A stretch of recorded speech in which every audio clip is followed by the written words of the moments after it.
Thanks for coming. I'm Yansong. I'm going to present joint work of this try to poison my deep learning data and nowhere to hide your trajectory spectrum. So we all know that the high quality data is very important for training deep learning models, including the foundation models. And however, acquisition of such high quality data is challenging. One solution is that we can use this data as a service business model, and generally the data curator will collect or outsource data collection to different data contributors. And in such a business model, the data curator can sell the data to different model providers, and they can subscribe the data. And there are several commercialized data curators, so including Abbott, Amazon, Clickworker, and Telos. Basically, the Clickworker now has 6 million freelancers. These freelancers actually are those data contributors, help them to collect data and annotate the data and sell the data to the Clickworker. However, the security concern is that what about if this data contributor, they are not fully trusted, so they can do data poisoning. And in this context, the model trained by the model provider can have the backdoor, for example. And in this case, it's the responsibility of the data curator to cleanse the data before sending the data to the model provider. So we have investigated the defenses against the backdoor. There are several types of main categories. The first is privation, and the second is the model-based detection. In fact, for these previous 2 categories, they are inapplicable for the data curator. They are inapplicable for this data as a service scenario, because in this scenario, for these 2 detections, it is the model provider's responsibility to remove or detect the backdoor. However, in this data as a service scenario, it should be the responsibility of the data curator to cleanse the data. So only this database detection can work. And also for the database detection, it can be performed during the inference or during the training phase. And only the training phase based detection is suitable for this business model. And that allows the data curator to perform data cleans once off. So it can perform the data cleans one time and then that's done. So in addition to this requirement of one-time operation, there are additional 5 practical requirements. For example, the data cleanse method should be agnostic to modality. That means it should be work for text, image, because the data curator can collect any modality data. And also the task should also be agnostic. That means it should work in classification, regression, object detection, or segmentation. In fact, when we look at this existing methodologies, they can only work on classification task. And the last 3 requirement is including the poison rate. It should be insensitive to the poison rate, even though the poison rate is extremely low. And also, we should have no prior knowledge of the attack methodologies. And the last requirement is also a very challenging requirement. So we do not need any clean data access. Okay, so this is the summary of existing representative data cleansing method. We can see that most of them, they rely on clean data access. And also, they are sensitive to either trigger design. I think last presenter just have a short, brief overview of the trigger design and backdoor type design. So for this kind of existing data cleansing methods, they are sensitive to the trigger types and the backdoor types, and they can only work on the classification task. So our insight is, the first insight, we use the loss as a indicator to distinguish the poison sample and the benign sample. So here we have two exemplified figures. On the left side, we present the source agnostic backdoor. This is usually also called universal backdoor. That means when a trigger is stepped on samples from any source class, so it will fire the backdoor. For the partial backdoor, that is the right-hand side figure, it also called the source specific. So only the trigger is stepped on images from source classes, the backdoor will be activated. Otherwise, even the trigger is presented, however, the image or the instance is from a non-sort class, the backdoor will steal domain. So here, if we look at the loss of the pollen samples, so we can see that actually the loss is lower than the benign samples, especially in this early epochs. So is this conclusion is for all the triggers and for all the backdoor types? Actually, the answer is no, because when we look at the sort attack, Nasters, this is CCS 2023. Actually, it requires extremely low poison rate. It only poison 25 samples out of 50,000 training samples of Ciphato to insert the backdoor. So we can see that actually the pollen sample loss is higher than the benign sample loss. Anyway, when we look at the trajectory loss of the benign and pollen samples, we can visually distinguish them, right?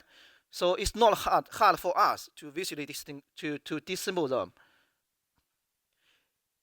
So far, we have addressed the requirement 2 and requirement 3. Why? Because the loss is universally used in the deep learning training. So it's a universal metric, regardless of modality and task. Now, because this trajectory loss of poison and benign samples, they are highly entangled, we need other techniques. Especially, we do not have any clean data access. So, we plot the TSNE of the entire trajectory loss of the benign and pollen samples. We can see that we cannot actually distinguish them because they are highly overlapped. Okay, so our insight here is we treat this trajectory loss as time series signal. So when we deal with time series signal, we can think about the spectrum transformation. We can do that in frequency domain. This is usually can amplify the difference, right? So we do that as well. We transform that into spectral domain.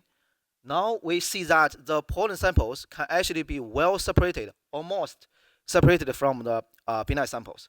However, this is not perfect. It's not perfect.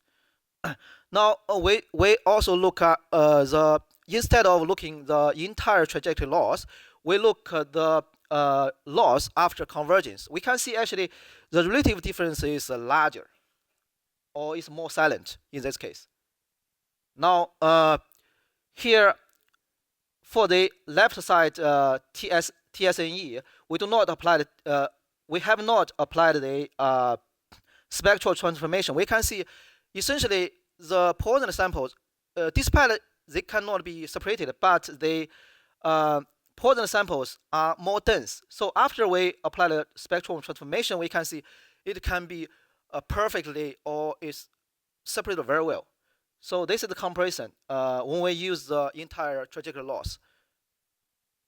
Okay, so takeaway of this, all the insights that we can now address the we use loss trajectory universal metric to address requirement 2 and 3, and we also use truncation and spectrum transformation to address requirement 4 and requirement 5. We have the other requirement left is the we do not have a clean access. So here, this is the pipeline of our design. The first step is we have that trajectory loss, we truncate that, and then we use a step 2 is we use the LSTM based encoder to have inverting of the, this is for dimension reduction. And once we have the invertings, we do spectrum transformation, and we use clustering method to separate the pollen samples from the benign samples. Why? Here we use the DB scan instead of a standard, for example, the typical k-means clustering method. Why? Because the k-means method, it actually requires, it requires a pre-knowledge of the number of clusters. But in practice, we do not have that pre-knowledge. Why? Because for the dataset, it can be benign. It can actually, essentially, it's a clean dataset. That I think is most common in practice. In rare case, it is poison. So if that is poison, it has 2 clusters. If it is benign, it has 1 cluster. For the DB scan, it does not have this requirement. So we use DB scan for dealing with this clustering problem.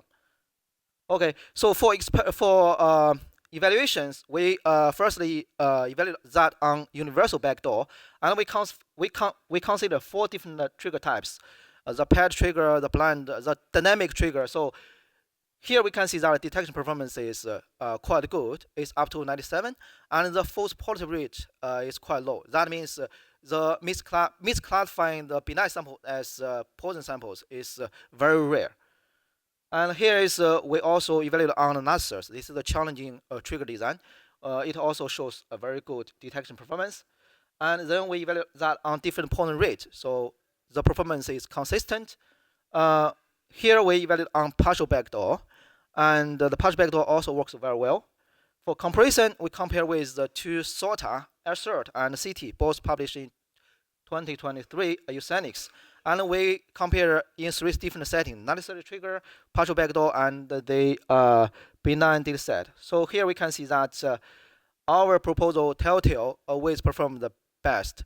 We want to highlight that actually for the bottom figure, when working on the benign data set, the assert actually is problematic because it falsely recognizes large fraction of clinical samples as pollen samples. That is actually problematic. So, and this benign data set evaluation, I think, is always overlooked by this data cleans methodology. So this is why I want to highlight it for this result. Okay, takeaway, our method is the only methodology that can detect or do the data cleansing simultaneously, solidify all these practical requirements. And we have done extensive results regarding to the modality, including image, audio test, and also different tasks, including the regression and also and a different pollen rate, and also many different backdoors and triggers. So you can refer to our paper for checking the details, and our source code has been released. And thank you. I'm ready for taking questions.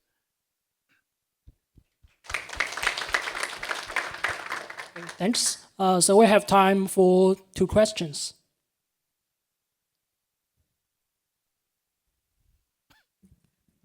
So thank you Vera again for the interesting talk. Really good work on backdoor detection. So I appreciate the idea of using the loss trajectory in order to differentiate backdoor data and the benign data. So my question is, do you consider any other factors that may affect the loss trajectory? For example, imbalanced data set. For some classes, the samples may be small, so their distribution during this loss trajectory may be different. So yeah, have you explored some of such factors? Actually, I believe we have considered this imbalanced data set in our evaluations. Yeah, it also works very well. Yeah. Okay, thank you. What about sample-specific backdoor attacks? Actually, I think we consider all of the backdoor attacks. So regardless to the trigger types and also the backdoor type. Backdoor type, there are 2. One is partial backdoor, one is universal backdoor. And for the trigger design, they can be imperceptible or patch or ISBA. So basically, we combine different backdoor type and trigger type, and we evaluate on them. We also tested that in the test domain and regression, yeah, and also audio, yeah. Okay, thank you. Because we believe that this loss trajectory is a universal metric, so that's why it works well. Yeah. I have one short question. So, do you need to monitor the training loss during the training process, and like how frequently do you need to do that? Is that very actually the training for this proposal, we follow the normal training process of the common deep learning training. So we do not do any specific training procedure settings. Yeah. Yeah. Let's thank for the presenter for the brilliant presentation.